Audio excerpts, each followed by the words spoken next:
Howdy, and welcome to the Feed Bandit Podcast, where we have fun talking all things hunting, and in the process, do our best to support small and family-owned businesses in the hunting space. Here are your hosts and resident bandits, Jimmy Byrne and Richard Kinchlow. Howdy, folks, and welcome back to the Feed Bandit Podcast. I'm your host, Corn Bandit. I'm going to be running solo tonight. Jimmy is unavailable, so I'm going to be running the ship. And I really hope there's a lighthouse ahead that's going to give me some good direction, because I've never done this by myself. But we're going to give it a whirl, have some fun tonight. Tonight is especially of interest to me because our guest tonight is somebody who quite frankly, I just love. It's my daughter, Abby. And so we're going to be talking to her, talking a little bit about her experiences in the outdoors, why she likes it, and why kids of all ages should get into the outdoors, whether it be hunting and fishing or just going outside and looking at butterflies or something of that nature. As you know, we're really big here at Feed Bandit on trying to get children involved in the outdoors. Again, whether that be through fishing or hunting, or again, just out there bird watching, doing something outdoors. And it really just didn't, to get them off of the iPad. It's bigger than that. It's about opening their mind to a world that's just at your window that unfortunately a lot of people don't see. So in an effort to really help, get that process going with a lot of people, I thought it would be an awesome thing to interview my daughter. She is 7 years old. One of my daughters, I should say. She is 7 years old. She has been in the outdoors for a long, long time. And I'd like to just visit with her and see what some of her experiences are, what some things she likes to do in the outdoors, in hopes that you all will share this with your children or nieces or grandchildren, nephews, whomever it may be. The outdoors is a really cool place, and they got to get those kiddos out there. So without further ado, here is Abby. Abby, welcome to the Feed Bandit Podcast. Hi, everybody. So I am so happy to have you here sitting next to me tonight. She's actually heard me do this a whole bunch of times with quote-unquote Uncle Jimmy. So it's fun to kind of get her in the Feed Bandit recording studio, which there really is no such thing. It's actually my kids' playroom, but hey, we like to have fun. So, Abby, let's talk about outdoors. What are your favorite things to do outside? Well, I like to hunt, and I love fishing, and okay. I love playing on our new swing. Nice. Okay. Perfect. Good. All three of which are outside. Let's talk about hunting first. Do you remember the first time you went hunting?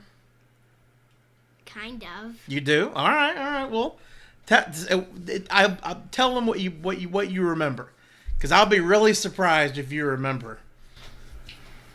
Well, I remember like when my daddy, he let me set up his GoPro once when I saw a deer that we could shoot. Okay. All right. Well, that's really good. That was just a few months ago. The first time that you went hunting, believe it or not, you were 3 years old. And what's even crazier is that she was just 3 years old, and it was a couple of hours after we had Thanksgiving dinner, and we ended up going to a deer stand that was a good 120 yards away, just in case little Abby at the time decided to get a little chippy and start yelling and screaming and things of that nature. But I've got an adorable picture of me and all my hunting duds and my darling number one daughter with her little Thanksgiving dress on, her sippy cup. So it was a lot of fun. So just to clear the air here, your first hunting trip only lasted about 25 minutes, but it was very memorable for me. And gosh, how many times have you been with me since? Like about 30. Probably more than that, but yeah. So Abby goes with me when we go into the deer stand, and also when we go turkey hunting, when we go dove hunting. She is just she's a real important part of the puzzle. When we go out there and we shoot dove, which she knows is my most favorite thing. She's got her little chair, she's got her setup and all that kind of fun stuff. And she's there with our dog, and she just enjoys it. She's in her boots and her pink socks and her shorts. So Abby, tell everybody a little bit about dove hunting. What do you like about dove hunting? Well, I like that whenever we shoot one, that I call them peck, Right. because they have they peck at trees and at other food. Right. And I remember one of the times when I went, I had to use a pot, this little potty, and it was so funny. Yeah. Well, okay. So yeah, that didn't know that was really going to go that way, but so it's actually a really good point when you're. It's a really good tip she actually brings up when you're hunting with females. They don't have the luxury of going pee as easily as the men folk do. So she's right. I do carry a little porta potty with me, and she has used it several times.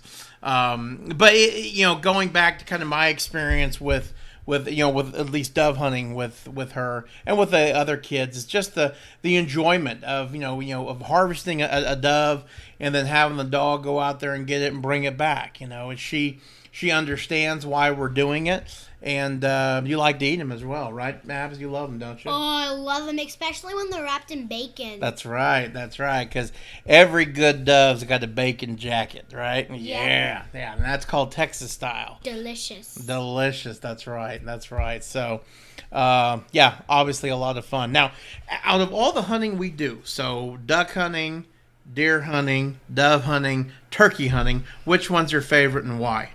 I kind of like duck hunting because I get to get up early in the morning. Not only that my toes kind of hurt because it's really cold, but I really, really, really love using the dove as a baby. Because once I have my sweatshirts on, and I used the duck as a baby. And I said, "Rock-a-bye, baby, on the treetop," and my daddy went crazy over the duck. It's actually, that actually rhymes. Good for you. Maybe you have a career in singing there.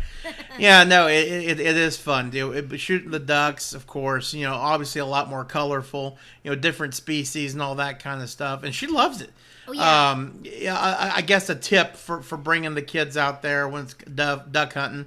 I mean, obviously we all know it's cold, regardless of where you are in the country. So, make sure you bundle them up, lots of layers. We'll try to find some pictures of Abby, and she is bundled up thicker than the tick. She is absolutely head to toe. Lots of clothes on, but it makes it enjoyable. That's the last thing we want her to worry about is her, being cold and whatnot. So duck hunting is your favorite, huh? Uh-huh, and okay. I also love deer hunting. Okay, you love deer hunting as well. All right. Now, why do you love deer hunting?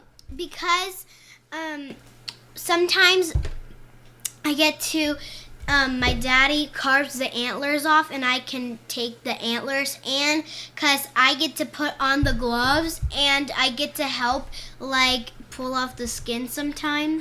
Yep. And that taking the skin off of a deer and all that, you got to do that because you got to get to the meat, right? I mean that's the reason why we hunt, right? Because we want food. That's right. And obviously Abby is 7. So she doesn't really understand the whole protein concept. Well, she kind of does. But, whitetail or deer in general are extremely high in protein and very low in fat. So the fact that you love to eat venison is a really good lifestyle choice, really. So you like to eat venison, right? Uh-huh. All right. Now, what's your favorite thing to eat, or what's your favorite type of venison to eat? Deer. Right. Jerky. Okay, jerky. All right. Now you like the way Daddy makes it. Oh, I love it. Okay, all right. So I think we've mentioned this before, but basically, just real quickly, here's how we make jerky. And again, I get the kids involved. Basically, I'll take a ham or a shoulder of a deer, and I'll get my fillet knife and skin off little bitty pieces, stick them in a bag, and then throw it in the freezer. So when it's time to make jerky, I pull the bag out, let it thaw in the fridge, of course, then dunk seasonings in it, and then put it on our dehydrator. And quite literally, I'd say, maybe a day after I pull it off, the whole bag is gone. So so we're gonna get to that. Okay. So she absolutely loves the venison. So does Katie too. Now Katie is our younger daughter. She is 3. Well, by the time this airs, she will be 4. Yeah, she'll be 4. But she loves the venison as well. So, so with all that being said, Abby is going to be turning 8 at the end of May, and I really think that it's time for her to, if she wants to, there's no pressure with me, but if she really wants to maybe try to take a shot at an animal this year. So we're going to start off with turkey. So tell everybody today what we did. Well, we went to Academy and we bought some bullets and we tried to look for a turkey head target. Right. Yep. So she's exactly right. So what we're going to do is, for Abby, being that she is obviously younger and doesn't have a lot of experience on a shotgun, we're actually going to go with a turkey load in a 20 gauge. Okay, so I just doing the math here. I think it's going to be a little bit a little easier on the old appendages than the 12 gauge of the turkey load. So we have a couple of different shotguns that we're going to do a little testing with, and we're going to see how she likes it. One of them is a youth model Brownie pump that accepts up to 3-inch loads, 20 gauge. So we went and bought some of those, and really by this time next Friday, we will hopefully see if she's comfortable shooting. So what we're going to do is we're going to set up a target and just kind of mimic being in the blind. I'm going to have her, squeeze at that turkey's neck and take a shot and see what happens. So really, really exciting. That boy, talk about a coming of age, and I really hope she'll be able to harvest her first turkey. Now, Abby will be really the 4th. Yeah, he'll be the 4th kiddo on the place that we hunt that has shot an animal. And she'll be the 2nd girl. Now, who was the first girl to take a shot? My friend Lacey. Perfect. That's right. And what did Lacey shoot? She shot a deer. She did, and it was an outstanding deer at that. And we actually talked about it. We talked about it a couple of months ago on an episode that we had. So, Abby is going to join a very, very special club, I hope, and get herself a bird. So hopefully we will be getting ourselves a turkey, maybe next weekend or sometime this season. So obviously nothing is easy, but we're certainly going to work for it. So really, really, really excited about that. So. Going on a little bit further, what else do you like to do in the outdoors? I love to fish. Okay, awesome. Now, fishing was the first thing that you really, really, really, really got to do. Because going in the blind and hunting deer and whatnot, even hunting dove, I don't think you really understood what was going on because you really couldn't do it, right? Obviously, you were way too young to actually shoulder a gun and fire it. So the fishing was something that you definitely love. Now, tell everybody why you love fishing. It's because I love catching like catfish or bass. That's right. And once my friend, she got a huge bass. That's right. Which friend? My friend Lainey. That's right. Now, do you know what Lainey caught that bass on? You remember? No. It was a hunk of brisket. Oh. Yeah. So we were with some very dear friends of ours, and we were down at Rancho Bandito, and we were doing a little catfish and a little bass fishing, a little bluegill fishing all at the same time. This was in the summer, and just sitting back in the shade, and it was hot, but we were enjoying life. And I actually had a little spare catfish rig near me and near one of our vehicles, and I saw a pretty decent little bass. I think he was probably a 2-pounder. And so I said, you know what, we're going to give it a whirl. And I put a hunk of second-day brisket fat on this catfish rig, threw it right into the bass's mouth. And Laney Bug, as we call her, happened to be right there. And I handed her the pole, and she absolutely loved it. And going a little bit further, she loved it so much that she had a little deal at school a couple of weeks ago, actually, and she was showing pictures of her family and her life and so on and so forth. And guess who was front and center? That's right, Mr. Corn Bandit himself with the brisket bass. So, yeah, that was a lot of fun. So Abby, out of all the fish that we catch out of the tank, okay, which ones do you really like? And again, for those who are not familiar with the podcast, when we say tank, we mean stock tank, so a pond, farm pond. And in this case, we're talking about a stock tank that's at Rancho Bandillo. It's about 10 acres when it's full. God willing, it's full all the time, but it certainly isn't. So what's your favorite fish to catch at the house tank, and why?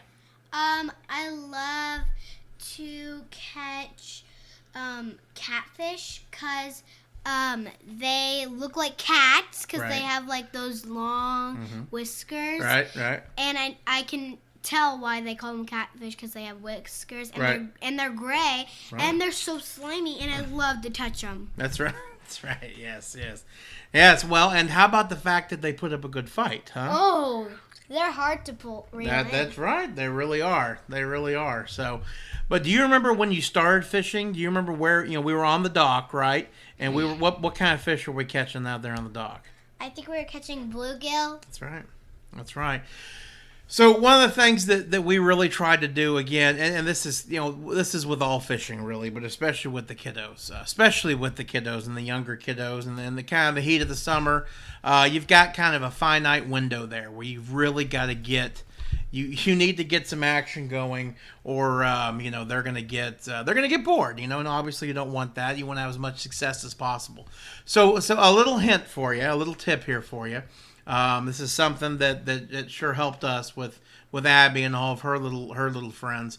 Is what we basically did was throughout the day I would go down. We were on a dock that probably goes 20 feet over the water, and we would go down there with just a bait bucket, and I would fill that bait bucket full of 2 cans of wet dog food, just the 50-cent variety, and then a bag of cat food, and I put it in there, and basically I put a rope on that bait bucket, and I would dunk it down there in the water. So I dunk it down there, lift it up, dunk it down there, lift, so you know what's basically happening. And here. We sometimes get baby fish. We got lots of baby fish. And basically what we do is we basically create our own little food chain smorgasbord right there in front of the dock. And we'll go down there, every 2 hours or so and shake that bucket. And by the time we're ready to fish, which in the summer is about, 6 o'clock or so, we've got catfish, we've got bass, trolling the bluegill that are there. I mean, we just have a whole myriad of different fish. You can say that again. Absolutely. We have a whole myriad of different fish. And so what we do is we get the little kiddie poles, and we get a small little J hook is what I call them. I have a big pole. Yes, Abby has graduated to a big pole, and we'll actually talk about that here momentarily. But what we do is we'll just get a little chunk of night crawler, and we put just a little shot weight on there, and you better drop it and let it go to the bottom. And I think where the dock is, we're probably about 12 to 13 feet, something of that nature. So, fairly deep. And, of course, on top, you've got all the small bluegill. But down below, you've got the big mamas. And, of course, the kids just absolutely love catching those dudes. So, we've been doing this, Abby, what now, for well over 5 years now. And really? By the end of the summer, my hands are all scarred up from getting finned from frisbee-sized bluegill, but it is worth it. And these kids will come back to me, even in February, and say, Richard, when are we going fishing again? And to hear that, it absolutely warms my heart, because I know that we've made a real impact on them. And they really enjoy it. So once a fish peed on my dad. Yes, that's right. It did. In fact, that happens quite frequently, and it seems like all kids are actually watching when that does happen. So lots of giggles. And what's funny is not only are the children giggling, but a lot of my older, almost 40-year-old friends are giggling as well. So talk about maturity level. But hey, that's the great outdoors. You can act like a kid even if you aren't a kid. So. Yep, a lot of fun. So what else? What are some other things that we love to do? Okay, for example, like right now, It's late March, okay? Now, I know we got turkey season coming up, all right? But what else do we do out there at the ranch that you really enjoy doing? We go on rides, and once we went on a 4-hour drive looking for shed antlers, and we found a lot. That's right. And I love going on rides in our huge vehicles. Right. And why do you like going on rides? I mean, looking for shed antlers, but what other stuff do we see? We see animals, and we usually see deer, and sometimes once we saw a peacock. That's right. Yeah. Yes, we did, and we won't bring that story up. Yeah, for some reason, and I'm not still sure how it happened. At Rancho Bandito, we had a peacock. His name was Peter or Petey. I can't remember. And old Petey, he was a great peacock. You remember the noise he made? Hoo-wah! Hoo-wah! Hoo-wah! Well, the problem is that Petey started doing his hoo-wah! Hoo-wah! Right outside the owner's window about 2 a.m. So Petey did his last hoo-wah! About 2 or 3 months later. Unfortunately, Petey was forcefully removed under protest. I wanted to keep him around. I thought it was pretty cool. I mean, keep him down where the feeders are. That's what I said. But unfortunately, Peter, and I think it's Petey, he liked to come on the porch and poop, and that's just that. And then calling outside the owner's window was just a bad idea. So, rest in peace, Petey. We miss you, and it is my goal to maybe one of these days get another 10 or 15 of them in there. But we shall see. We We usually call rest in peace, R.I.P. Rip. Right. Now I appreciate that. That's not like rip your shirt off. Sure, yeah. Now there's definitely a difference. There's no doubt about it. So let's talk about some of the other things. We talked about looking for shed antlers, things of that nature. But what are some of the other activities we've done out there? For example, a lot of the oak trees. A lot of the oak trees are dying. So because of oak wilt, and I've probably talked about that. We'll talk more about it. Oak wilt is a fungus that we've got down here in kind of the hill country portion of Texas, and it's a horrible thing. Wipes trees out. So in order to kind of try to offset that as much as humanly possible, what do? We usually just we once went to Fossil Room, and we saw lots of good animals. Right. But what else do we do? Remember when we went to that park and we picked up lots of rocks? Acorns? Oh, acorns. That's right. Yes, we found so many. That's right. Do you remember what type of acorn they were? I forgot. Okay. Well, it was the biggest of the white oak family, I think. Yeah. And it's called the bur oak. Remember? Big old acorns. They're daddy acorns. That's right. They're daddy acorns. So, yes, they are. So what we would do with those bur oak acorns? We put them out for the deer, right. And we sometimes let them grow. Right. So what we did was this was obviously the acorns fall during the early deer season. So what we would do is we go to the park with the kids with some Home Depot buckets. We let them play, and then we go pick buckets and buckets and buckets of acorns. The park is so fun because it's like a pirate ship, but it's really old, and it's like spider webs everywhere. Well, that happens. Anyway, so but then we got the acorns and we go put them near the deer feeders. And what would happen is a lot of the times the deer would eat the acorns, right? But who else would eat those acorns? Who would take those acorns and go bury them for the winter? The squirrels. That's right. So in reality, those squirrels are helping us plant trees. Yep. They're big helpers. They're pretty much big helpers. Even though my dad doesn't like them because they eat out of because they eat all of our bird seed. Because my dad's LOVE, love birds. I do. And everybody who follows the podcast, I think, knows that I got my start in the outdoors here in Dallas watching birds, I love them still to this day. Yeah, so I get a little perturbed when I see Mr. Nutty, as we call him, up there on the feeder, plowing down all of my sunflowers. But that's what happens. So obviously being out there with the kiddos throwing acorns, you never know. I mean, we've been doing it for how many years now, and who knows? 50. Who knows? Uncle Daniel will say that the best time to plant a tree is now, right? So every time we're out there doing that, we're hopefully making a big difference. So Yeah. So what else? What else do you like to do while we're out there? What about? I love to go to the shooting range. That's right. And once I shot like the big thing that like flips over. When you shoot it, it flips over. Right. And it was big, not the small one, not the medium. I tried to go for the small one because it's really hard to do. Right. So what she's talking about is we've gotten all the kids on the 22s.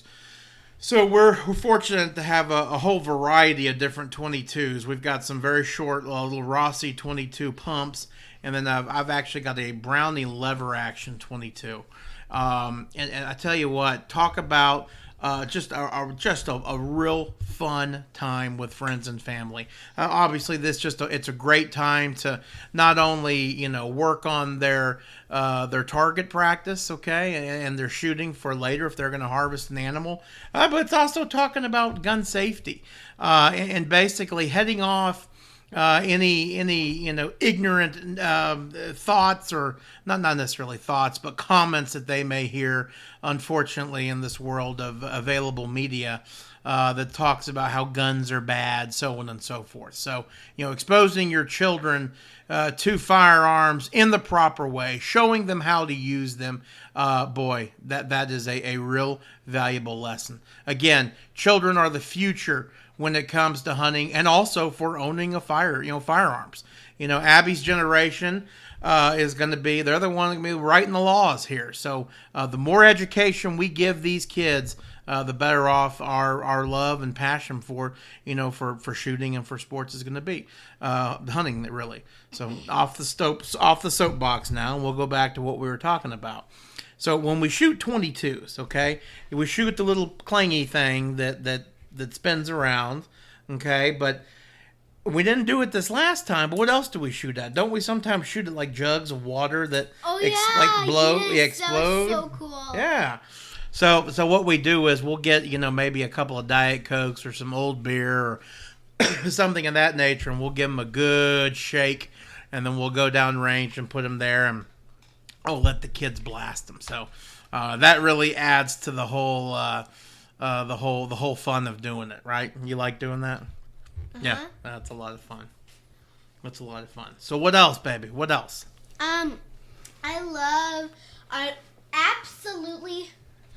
I adore going hunting with my dad. I love it. I love it too. And I'm actually glad you said that. So when we're in the deer stand, we're in there for a while, right? Okay. So what do we do? What do you do in the deer blind when we're sitting there waiting on something to show up? I usually just read, or we have this little pen. It's like an alligator one, and whenever you push down hard, it like opens its mouth. That's right. And I gave tests to my dad. That's right. And I'm like, if he gets it wrong, then he'll get a chomp by Mr. Chomper. Usually I just read books. That's right. Yeah, or at the very end, if she's super tired, she'll get on my phone. But she's really good about not getting on my phone. But she is right. She does test me thoroughly. And I admit a couple times I have met my demise by the mouth of Mr. Chomper. But we have a good time. Again, it's all about bonding and having a fun time. And, half the time we don't end up shooting stuff, right? But we do get to see a lot. We get to see birds and sunsets. And yeah, the sunsets are the best. They are very nice. And sunrises. That's right. I actually prefer sunsets, but sunrises are definitely good as well. So beautiful. Let's talk about, so we're going to the deer stand or deer blind. We're going to be in there for a couple of hours. What do you take with you? I mean, I know you said a book, but you carry like a bag or something? I carry a pink, like camo hunting backpack. Okay. And it has pockets, or like a small little pocket and a big pocket. I keep like a little notebook. It's like so tiny, and I keep a pen and maybe a book or so. Or I could do toys. I don't really bring toys because I like to just watch the outdoors, and I usually bring my binoculars because I like to see things up close. Right. So that's a really good point, Abby. I'm glad you brought that up. One of the things that we got for her, after she was able to actually, hold binoculars still and actually, identify a target downrange, is her own little pair of binoculars. You can go to any sporting goods store and get them. You don't have to break the bank, and they work extremely well. As far as other pieces of gear in Abby's bag, obviously lots of Kleenex. That's a really big deal, especially in the cold and flu season. Yep, especially duck season. No, there is no doubt about it. I've got more tissues in my pocket than a factory. But another, and probably the most important piece of gear that we have in your bag is your earmuffs. That's right. So let me tell you, earmuffs for kids is absolutely essential. Now, growing up, we had the real earmuffs, right? The ones that you put on and you couldn't hear anything. Well, 10 years ago, they came out with the invention, hey, let's make a pair of earmuffs where when they shoot, you can't hear anything, but when you're not shooting, you can hear the world. So that's what I have for Abby. And I'll get a pair for Katie as well. And what's great about these is that I can still whisper and say, hey, Abby, he's right over there. That way we can still communicate. And obviously for deer hunting and for duck hunting, it's not as essential really, because they're typically the animals are going to be a little bit further down range. But for turkey with a shotgun coming up, it's going to be real important because they're going to be right here. So having those earmuffs is absolutely huge and important. Well, that's right. I typically use huge and important interchangeably. Okay. Yeah, I don't have a firm grasp on the English language yet. But so earmuffs are definitely a plus in Abby's bag, and just a lot of other gizmos. So it kind of gives them something to do, keeps everything together. Do you know what the funniest thing was? What's that? Tell us. When we were at one time when we were at the gun range, we all were yelling, Uncle Richard or Daddy, did you bring us our earmuffs? And the moms were just being silly to it, like, Richard, did you get our earmuffs? That's right. Yeah. So I was trying to organize a nice family outing when we were all going shooting, and we're talking, 4 or 5 families with multiple children. And we just don't have enough earmuffs, So, the good thing is the good Lord gave us a pair of earplugs, and they happen to be our 2 pointer fingers. But anyways, I was trying to coordinate all that. And, believe it or not, I kind of lost my patience a little bit because I 8 billion kids. La, la, la, la, la. And anyways, where's my water? Where's my boots? Oh, my Lord. But you know what? It was worth it in the end. And it was a lot of fun. Can we go right up the hill to the house? That's yes. I love doing that. It gets me so much exercise. That's right. So, a good time. A good time all around. All right, Abby. Well, I think we have reached the end of our little session here. You have been a tremendous guest. We appreciate it. I sincerely hope that what we've talked about tonight will be played in the home of really every American and every Texan. The people who have got children who are maybe having thoughts about wanting to go hunting or fishing with their mommy or daddy or uncle or grandfather or grandmother, whatever it may be. So, what are your last final words for our listening audience tonight? I have some words for the kids. Please. If they are listening, I want to say that outdoors is better than my iPad and the TV. Yes. And you just have to get off electronics, and that's what my mom and dad say. They normally set a timer on the TV. Right, yeah. Set a timer on the iPad, and I usually don't like that because I love on the iPad, but I love the outdoors better, I love going places for instance, altitude and pump it up. Okay, that's great. Yeah, well, those really aren't in the country, but she's right. they're non-electronics, and they're outside of the house. So, and I love going to parties. Well, of course. I mean, God, we always do. Wait till you get older, but we'll talk about that down the road. Anyways, folks, again, thank you so much for listening to our podcast. We just cannot thank you all enough. Our listenership, and again, I keep questioning if that's a word or not, has really gone through the roof the past couple of months. I guess we're doing something right. So we love doing this. We love bringing this to you every week. Thank you so much again. And obviously, keep those protein feeders going. We'll probably get back onto the fun stuff here shortly. So keep everything moving in the right direction. And remember, outdoors is better than electronics. That's right. That's right. Support your local feed store, folks. Take care. Thanks for listening to the Feed Bandit podcast. If you want to find new and innovative hunting gear and service providers not typically offered through the traditional big box hunting stores, come on over and join the hunt at feedbandit.com/join. When you join, as a bonus, you'll get our entertaining free e-guide of unique hunting tips and tricks. And a reminder to all you small businesses, feed stores, gear inventors, or entrepreneurs in the hunting space, if you'd like to get more exposure to potential customers by being featured on the Feed Bandit podcast, please let us know. We'd love to discuss what we can do for you and your business. Go to feedbandit.com/promote. We hope you enjoyed this episode. If you did, please give us a rating and review on iTunes, as it would really help us out. Go to feedbandit.com/iTunes. Thanks everyone for listening. Until next time, please remember to support your local feed store.